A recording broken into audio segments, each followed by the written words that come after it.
Hello everybody and welcome, my name is Ursa and today we're playing Persia, which I admit is going to be an interesting game for me, and I'll talk about that in a second. Remember, if you want to play along, come to Discord because the save file for this very game is there for you to copy and paste into your computer. Today, I've gone a little bit smaller than last time and we're going for a mirror script map. Now, I like mirror ones. These are 4 civilization, 6 city-state clone start maps. It kind of looks like a little bit of a cross shape. Our start is identical to the 3 other Deity standard speed starts, so very cramped, but very interesting. Really good maps, very underutilized mirrors, play them more, just do it. Now before we get started, a very quick appeal. If you haven't subscribed to the channel and you want to get me a Christmas present that's free and that you can always undo if you like, then please subscribe. It's an amazing thing. There were like 1,000 people that subscribed last week. It was crazy how much the channel's growing at the moment, so thank you so much. Please subscribe if you haven't already. Let's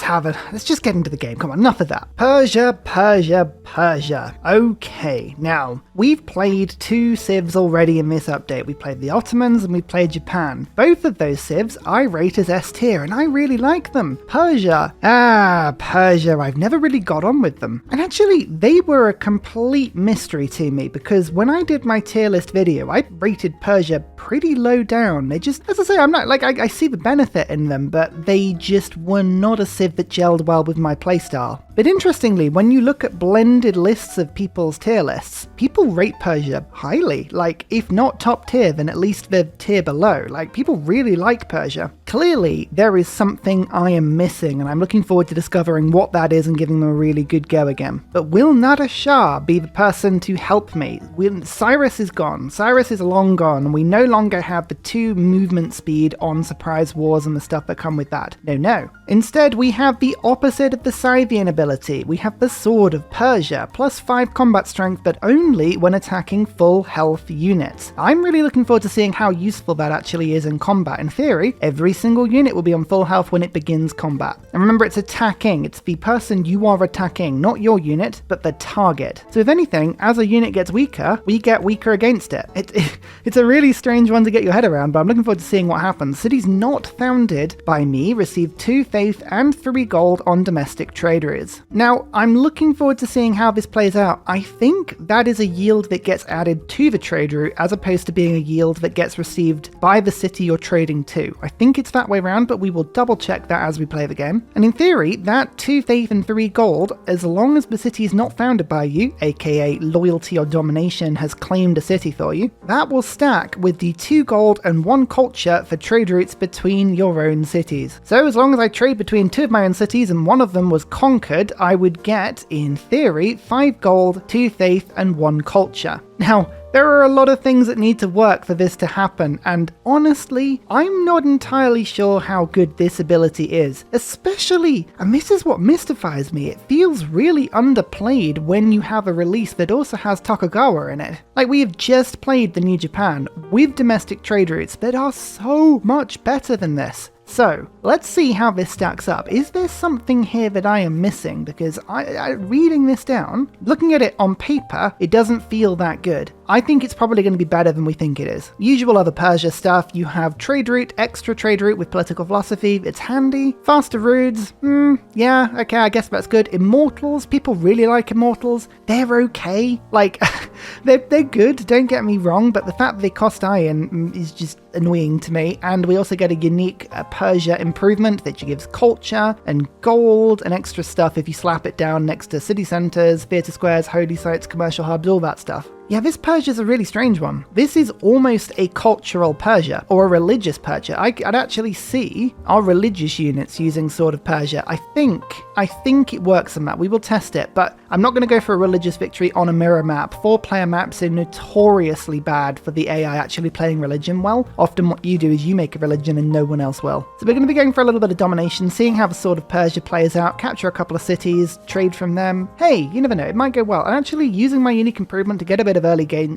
culture and gold. I think I'm going to try and go for a holy site, so a religion today. Primarily because my unique building will get culture for being next to holy sites, which is a really good thing. 2 culture on an improvement. Yeah, that'll do. Might go for some preserves as well. We can stick them down next to the tiles that are being worked for preserves. That might be handy. It's going to be a strange game, this one, but we're going to try and utilize Persia as well as possible. It is turn 1, and this start is average. Look at this. This is why I like mirror maps. You actually have to play starts that are a little bit suspect at times. No plains hill on site. This is a grassland hill, which will only be worth 2 food, 1 production if I settle on it. We have stone, which is really not helpful because it's on flat land. Cattle, sheep, a deer, so lots of animals, a couple of fish off the coast. We do have a river, we have some desert, some marsh. Honestly, it's not that great. I could go and settle next to the coast, but I don't think I'm going to want to. I would like my capital to have a couple more workable tiles by being away from the coast a little bit, and mirror maps tend to be quite landlocked. Like, we could go for a navy. Chances are it's not going to be especially helpful. I'm going to always build a harbour later, so I actually think settling in place is probably going to be the option for me here. Tribal hut. Looks like, oh, there's a lot of sort of grassland wood hills up to the north of me, so it might be some better spaces to settle on city too. Yeah, I mean, honestly, there's no start here that's making me scream with excitement. I could go to other spaces, but I've got 2 tiles next to me. There's a possibility of either reeds and marshes as a pantheon or god of the hunt. We can either go for culture on pastures. I forget what that pantheon is called, but that is an option as well. Let's just go for it. Come on, let's just do this. Astrology, religions. I could actually go for a Stonehenge rush. I'm going to try and go Stonehenge, then we can default into holy site after if that doesn't work. When you have a 2-2 tile and you only have a basic capital, you might as well go for the warrior because it syncs nicely and you can get that settler out as quick as possible. So we shall do that, and we will go exploring on the map and see what we can find. What's in the goodie hut? 40 gold. Oh, joy. Actually, that's not too bad. I've had worse. Actually, look at this. That is a plains hill right there that has mountains, a lot of woods, a 4 yield food tile, some sheep. It's not bad, not a bad little city actually. Granada. Nobody's found it yet. This is a military city-state. That's good. That means that I am getting an extra production towards my warrior, but it also means that I will get that settler out nice and early as well. There is the warrior. Let's go and follow this river system, see if there's anything else that we can explore and settle. You can see I'm working my second 2-2 tile, so let's go for a settler now. Get that settler out as quick as we can and then rush Stonehenge. Preslav. Also first to find Preslav. Oh, that's an extra production. Lovely. 2 military city-states. Now, this immediately says that we need to be looking at Kilwa. If I can hang on to both of these military city-states, this is going to be a capital that could produce 30% extra on military units. That's pretty good. So rushing an encampment might be a quite sensible move for me here. I reckon, because mirror maps are normally total mirror reflections, I reckon there's going to be someone in this sort of area up there. Probably. The barbs attacked me first. That's not ideal, but I'm just about to pick up discipline, so there's no point in me rushing into this fight just yet. I might just hang on. I'm looking for large areas of appeal. Oh, maybe there's a natural wonder over here. I'm looking for something that'll boost astrology, but I want to hard build this. Oh, there's a barbarian scout just directly south of me. Don't you get the feeling that we're going to get rushed very soon? Goodbye, Mr. Scout. Go tell your friends. Oh, here we go. Discipline and God King. Let's get that pantheon quickly. Now also we can defeat the Barb encampment. Perfect. Era score 30 gold and a Eureka. That's what you want to see. My unique improvement is locked in early empire, so foreign trade is probably the easy one to go for at the moment, but it also gives me Corvée is up here with state workforce as well as Ilkham. I'm going to put a couple of turns into craftsmanship and see where we go from there. I want to, as I say, use my boosts as best as possible. Persia has no natural science boosts apart from just, killing people. So we're going to have to play that one sensibly. Whereas astrology, I just put a turn into this slinger, which will be a good thing. I'm just watching that scout. If I can hit this settlement spot, that'll be really good. But the time has come for Stonehenge. I am just going to go for it. I've had a bit of luck recently with building Stonehenge, so I want to see if we can pull this off. I'm always way braver on 4-player maps compared to 6. When you're playing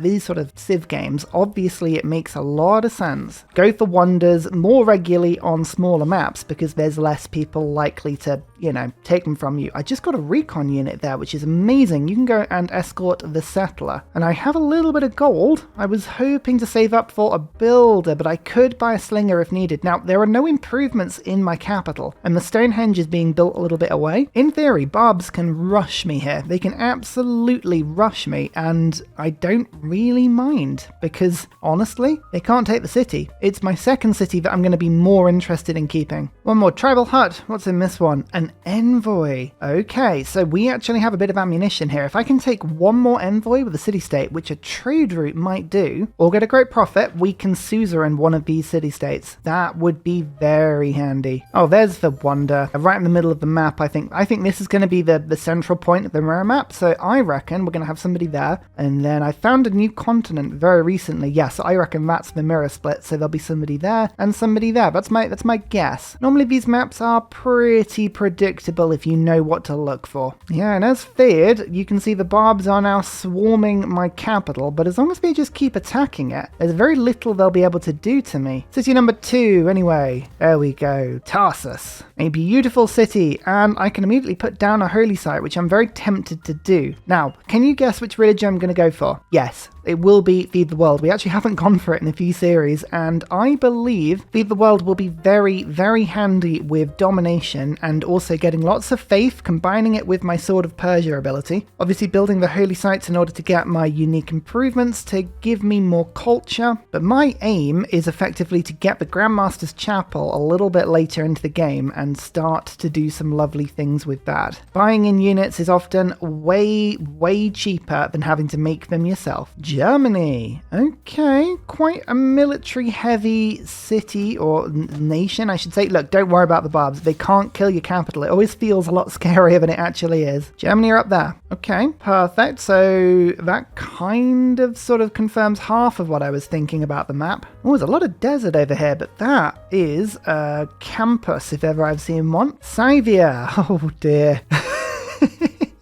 As soon as I played Persia, we're not playing Cyrus, okay? We're not playing Cyrus, so leave me alone. That is Nazca, which is more interesting than I thought it would be because of the amount of desert near us, actually. That's pretty good. What's not good is the fact that Tamiris already has 50 horses. How, why, and what are you doing there? I was going to rush my Pantheon, but as you can see, Scythia, Germany, I believe, Germany's already gone Desert Folklore, so they've already got a Pantheon, and yeah, if Tamiris has got 2.6 coming in per turn, there's no way she hasn't already got a Pantheon as well, so I'm not actually going to rush it. I'm going to save this envoy to probably take over Preslav. Babylon. Oh my goodness, this is possibly the worst game we could have picked, short of taking Vietnam or Gaul for domination. That's 20 faith. Okay, so we've just got ourselves a Pantheon, although that scout is probably now going to die. 100 Dairo is there, which means actually I know the other two city-states are going to be there and there, so that is quite useful, and we did get an envoy with Mahanjadara, so +1 culture for the capital. Lovely. Oh, mirror map as well.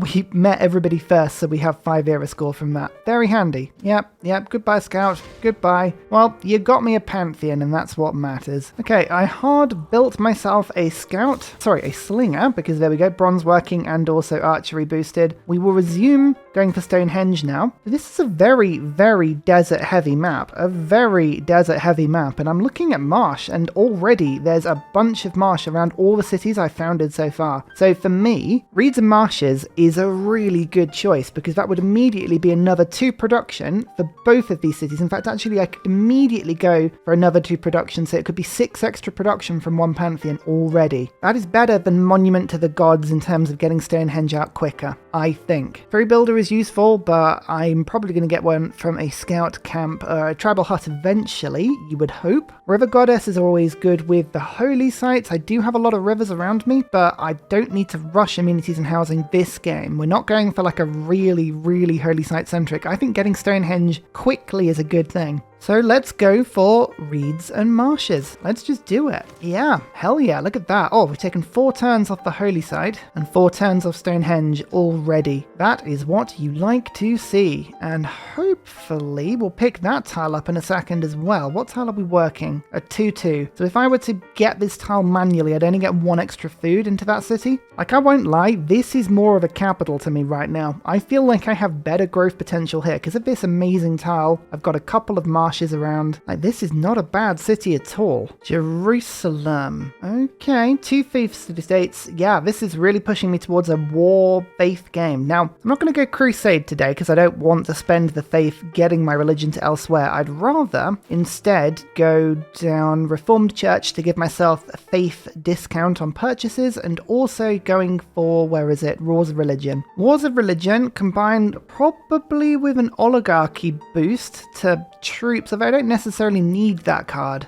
But we want to go for as many different ways as we can of getting combat strength. Now, you will see in action the Sword of Persia. To me, this feels like a bit of a sniper ability. If you can get one good hit off at the beginning, you can kill units pretty well. And actually, look at that. I've got a 15 strength slinger with garrison, with the extra 5, and with a 5 against barbarians. I can go bam and pretty much kill it in one go. So in those circumstances, it is quite handy, but the problem is, as soon as that, if it attacks the city, like this warrior, if it charges into the city and attacks itself, and in theory my attacks actually get weaker, which I find really funny. There is the horse, by the way. So we have some saucy horsies. I think, yeah, I'm going to just start putting some production into this city. It's producing the sattler because there was a barb sat on the holy site. I'll just build that again, and I think I will just purchase a builder. 1 improvement, 2 improvements, 3 improvements. This will be a really, really nice little city. It'll start to grow, and we can just keep on working Stonehenge down here. Here is a farm improvement. Well, hey, Tarsus is going to grow nicely for me now. And this slinger, yeah, okay, if you're going to run away, that's fine. Just don't come back. Let's flip over to urban planning. Discipline is still handy, actually. I'm not producing many units myself, but the extra production, now that is very helpful. And this builder is now done. Craftsmanship boosted. Let's just finish that off very quickly, just in case I need a gogi. And we've got horses that I can start selling to people. Germany wants to be a friend. You know what, Germany? You are very far away from me, so yes, you can be my friend. Yeah, we're going to bank on the fact that I can get the shrine, because we're going to go for Feed the World. We're only 5 turns off now. It's not too bad. Oh, every time you see this pop up when you're so close, you're like, oh, is it going to be the thing? But no, just pyramids. Pyramids is fine. I don't mind if they get pyramids. There it is. Stonehenge. We pulled a bunch of rocks and put them in a circle, and then went, no, that's not good enough. So then we put some rocks on top of the rocks, and then put another circle around that, and then a miniature circle in the middle, and it became Stonehenge. Huzzah! Oh, I cannot tell you how excited I am. Which do I want my holy city to be in? Doesn't really matter, does it? But this one's closer, so let's use this one. Get it? Because the lion is purring? No? Oh, come on. Feed the world. And once we've done that, what are we going to do? I'm not going to go crusade. I'm going to use the other policy. So I could go pilgrimage. That would give me faith that I could use to buy more units. Or I can go for show me your teeth. Getting all the Ursa jokes in today. That'll let me buy builders and things. Yeah, go on then. Let's do that. 6 gold per turn. That'll do nicely. So feed the world worked well. So yeah, I guess we stick down the holy site now. I can get a trader very soon, actually. Tarsus would really enjoy that. And then we're going to go for some encampments. Now, I want a couple of encampments quickly. Firstly, because I want at least a classical era general, but more importantly, Granada and Preslav are both in the game here. Just taking over the suzerainty of one of them. There's Preslav. Oh yeah, we've got to keep an eye on Scythia, because that is going to be a lot of units if they choose to head my way. But encampments giving me 2 production for barracks on units and then 4 production on armories, that's going to add up really quickly. So I actually think sometimes it's really worth going for the districts that match up with the city-states that are near you. And just if you needed proof, it is +5 on the opponent and their health, not on your own health. So my unit is injured, this slinger is not injured, and you'll see that I am getting the +5 bonus. So just in case you were a little bit 50-50 on how that worked, there it is. This is the city with all of the production. This is the city with all of the food. I'm thinking Pingala in capital, and then Magnus in in this city. That for me is the correct way around. Do I go trader? I mean, the traders, I really do want to put those down pretty quickly. Domestic trade routes will give me the food and production as normal, 2 gold and a culture. I mean, that's probably not a bad move, is it, to get that going? So we'll get the trader going, and then I'll get an encampment pretty quick after that if I can. Etmananki is a good option for us, but so is Temple of Artemis. My capital could go for a bit of a wander start today. Though you can see Etmananki is being built already, so that one's probably going to go. That is a shame. That would be really, really good for us, but we'll commit to going Temple of Artemis instead. No shame. No shame in being out-teched by Babylon. Of all the people to do it, I mean, you're not going to really, draw a light to him. He's just too good. One thing I really do need, though, is amenities, because I have none in my starting cities, and actually, AI hasn't done a great job at improving them. They've done a decent job, but they've expanded more than we have, so we do need to look at that as quickly as possible. I think Pingala first and then Moksha. As tempting as it is, Pingala and then Magnus. As good as it is to get ourselves a settler city, I think Pingala has got to go first because I need that science and culture. I really don't have a huge amount of it, and the AI does, to put it short. They really do. So there is the internal trade route. It's got 5 gold from other bonuses, 3 faith, 1 culture. Interesting. Just trying to work that out actually. So there's a food from the holy site in that city. So that puts it at 1 food, 1 production, 5 gold. I feel like that's giving me way more gold than it should. That's adding the 2 and the 1 together already. Yeah, I feel like that's giving me the bonus, even though I settled the city. Is that right? I don't think that should be right, but I feel like that's what's happening here. Odd. Alright, well, I'm gonna switch it around the other way then, because I want Pingala to be the bigger city, but yeah, that's interesting, actually. And it could still give me the bonus in the other direction as well. Weird. Really weird. Now, Granada, I could give them a trade route to get the envoy, but right now I need all of these yields. Those yields are very important for me. State workforce has been done, and we are in a golden age, which I'm not even going to look at. We're going to go monumentality. I have 12 faith coming in per turn. That is enough for us to pick up at least a couple of builders. Look at that, 75 faith. Easy win for us. Barbs are everywhere, but luckily for me, I now have an archer with 45 combat strength when attacking units on full health. Get out. Get out of town. Connoisseur, done. That'll give me more culture to pick up more governors, and then we can go from there. Here is a camp. That's good. And I know I said I was going to put Kilber on that tile, but I've decided that might not be the best idea. We're going to go straight to Temple of Artemis. Now there is sheep there, there's deer there, so that's 2 amenities. It's the food and the housing as much as anything I want. The cattle will also give me something, but there are horses over in this direction. That would be a good one to get in, so I think it's going to be this tile as the one I want. Although saying that, Apadana obviously is a really good option for us. So let's go... Hang on. Let's think about this a little bit more deeply. I can't just throw myself into this one. If I put Temple there... Apadana is one I really want because of the envoys and because it's Persian, so I sort of feel like it's a moral obligation to try and get it if we can. Could try and pop it on this tile because that stone really is useless. Apadana there, and then that in theory leads to a very good theatre square, although it is getting rid of some of the Temple of Artemis. That is already +7. Okay, now I'm happy with that, so let's go Temple. Let's pop it down. 14 turns, easy to do. And as you can see, we've got a lot of extra gold at the moment, and I can use that to get the settlers until I'm ready to branch out, although I have just got barracks. Did you hear me talk about how I wanted great generals? The game heard that, and now suddenly everybody's getting them because it's like, nah, Ursa doesn't need to have fun, so let's not use the gold on settlers. The reason I'm always reluctant to use gold on settlers is because you've got so many policies that give you huge amounts of production on settlers. You might as well use those. Plus, we haven't got Magnus in at the moment. Let's get the monument and the granary sorted to just grow this city out a little bit more, and I'm going to treat it to 1 more tile, like so. There you go, look at that. That's a really good tile. We'll work that one. Well, this, by the way, is a unique improvement next to a holy site, so it should give me 2 gold, 2 culture, I believe. Yeah, and some era score.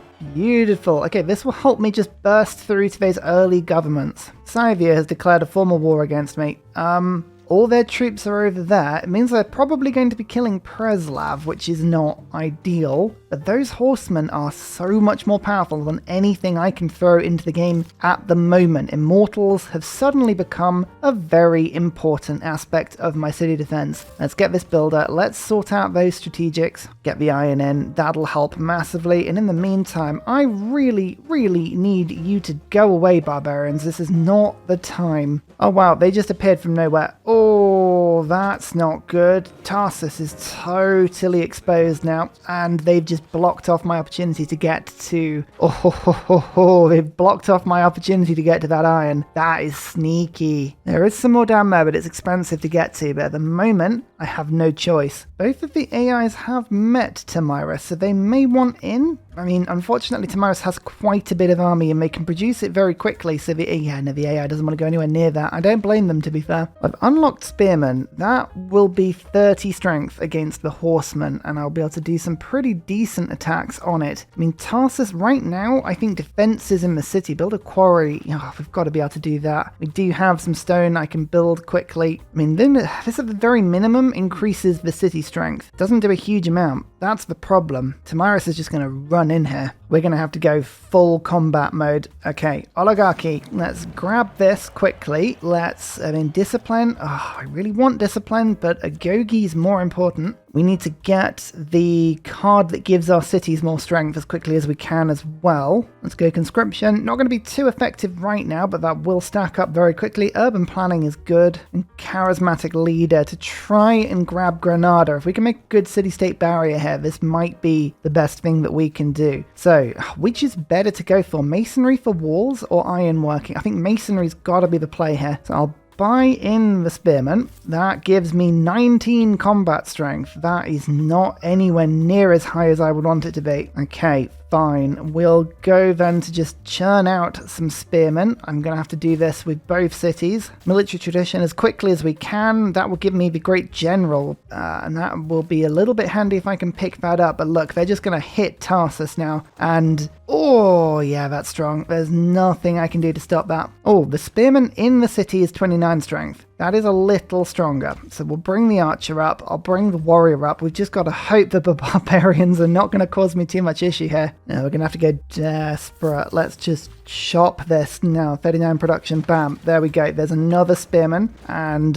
we've got 2 of those. I'll go for one more. Actually, no, this spearman's on the way. Let's get an archer instead. Fire over the top. It's not going to be that effective. That's the problem, but it's all I've got. Defensive tactics is a long way away, but limes, bastions, those are the cards that I want right now. That's what we're going to aim for. I need to get the stone boost to get a quarry before we get near masonry. Let's see what they do. Now, it might be... Oh, don't denounce me. Come on, don't do that. It might be that they back off. No, with increased city strength? Absolutely not. Oh, there's nothing we could do. The only thing I can do right now is set up a defensive position this side of the river with my spearmen and just wait for them to attack me. Oh, that feels rough. That really feels rough, but both the encampment and the city are going to flip next turn. There's nothing I can do to stop that. So we're going to have to build up a defensive force and take the city back. Oh, it's going to have 37 strength. Of course it is. That's brutally tough. Oh man, at least I kept my trader. That is a good thing. What does Granada want? Send a trade route. Yep. So if I can get one more envoy, I can do a bit of a Hail Mary with that trader and I'll lose it, but then I can get Granada on side.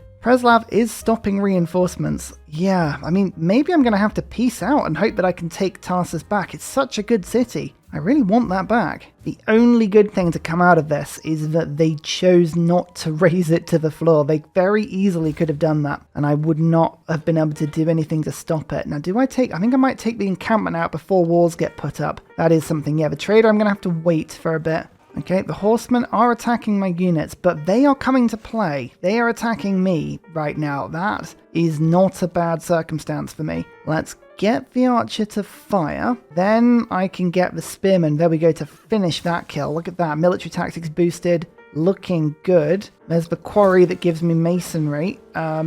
Maybe I should have gone ironworking, but the Tarsus is where both of the iron deposits are, unfortunately. So I can't even rely on immortals unless Germany has got a bunch of... I do have iron. Are they going to want to trade it? Nope. Let's hold on to that. You never know. Are they going to move their horsemen in and kill the warrior? No, they won't. I was like, I'm going to leave them an option there to do something really silly. They chose not to do it, unfortunately, but what are you going to do? Okay, here comes the Hail Mary. Let's go Granada, like that, and then send them a trade route, and bam. We have another city-state ally between myself and Scythia. I just need this city back. That is the main objective here. Let's take down this encampment first. And to do that, I'm gonna have to pillage my own holy site. But if I pillage my own holy site, I will get more faith. And I could, in theory, start to put a couple of traders out. That would help, I guess. I mean, I could, in theory, just take the city. We've got enough strength here if I just move my troops around. Let's move you to there, you to there, you to there. I can siege Tarsus fairly easily, as long as I keep my defences up.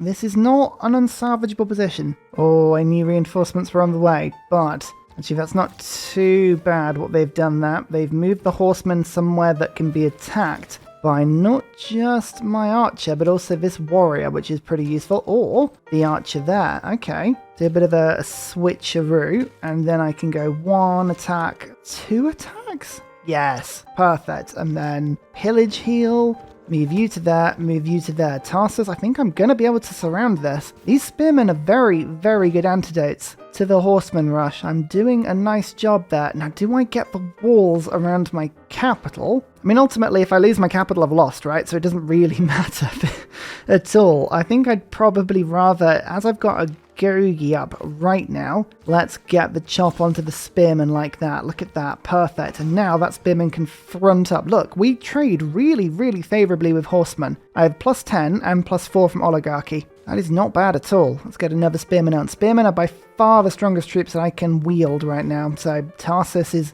it's the only chance I'm going to have to get it back. And finally, a very special shout out goes to Glorious Petra, I Am, Salty Tech, Matthew Wilkinson, Paul Coffey, Dayboy91, Seancrates, Portland, Scott Stratton, Major King Kong, Davalex, Skeptical Bear, Kroger Brand Trail Mix, Alex Noob, Cinnamon Beard, Petra Ryan, Matthew Hatch, Amiri C, Henry, Rom88, Radiatore, Private Selection, Genoa Salami, Boy Zorro, Callum Billy, Garrett Gowan, Polar Bear Ray, El Truand, Creston, RB Hedge, Mushkin Mandletort, Esri Dax. Thank you for all of your support. Cheers!